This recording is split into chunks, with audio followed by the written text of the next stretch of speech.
একেবারে শুষ্ক মৌসুম হওয়ার কারণে আসলে এখন নদীতে পানি নেই, যৌবনহীন যমুনা। তারপরেও নদীর আলাদা যে সৌন্দর্য সেটি 12 মাসে 12 রকম। পানি না থাকার সৌন্দর্য একরকম, পানি থাকলে পুরনো যৌবনের সৌন্দর্য আরেক রকম।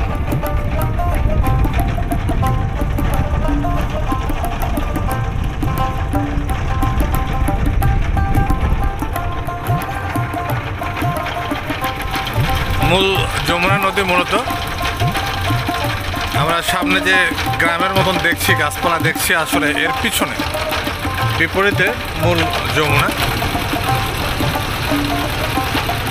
এই অংশটি মূলত সামনে গিয়ে একেবারে শুকিয়ে গেছে, একেবারে সামনের দিকে।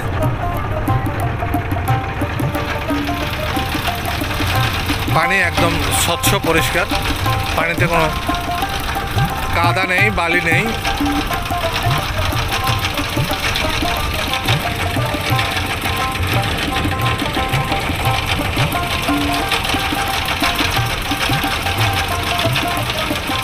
যমুনার চরে কিন্তু ফসল হয় খুব ভালো,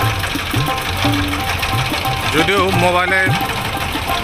মোবাইলের ক্যামেরায় ধরা পড়ছে না, কিন্তু আমি খালি চোখে দেখছি দূরে ভুট্টা ক্ষেত, খুবই সুন্দর ভুট্টা হয়েছে।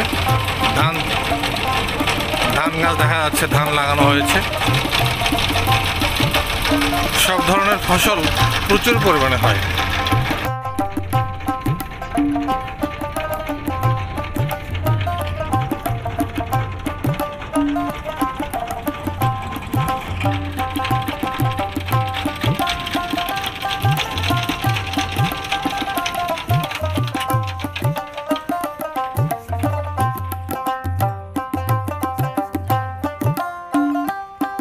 যমুনার এই অংশটা মূলত শুকিয়ে গেছে, একেবারেই শুকিয়ে গেছে, পানি নেই বললেই চলে।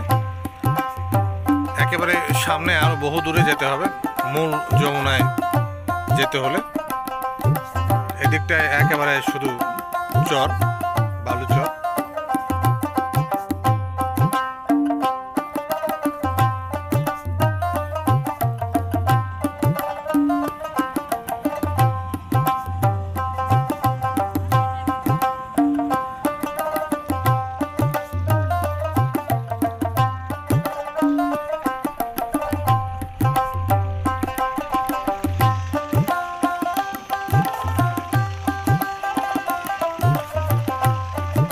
নদীর পানি একেবারে স্বচ্ছ।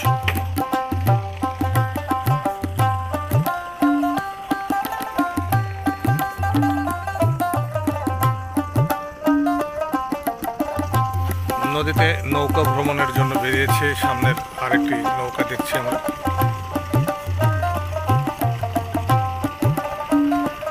প্রতিদিনই কিছু মানুষ বিভিন্ন এলাকা থেকে এখানে এভাবে বেড়াতে আসে, ঘুরে বেড়ায় নদীতে।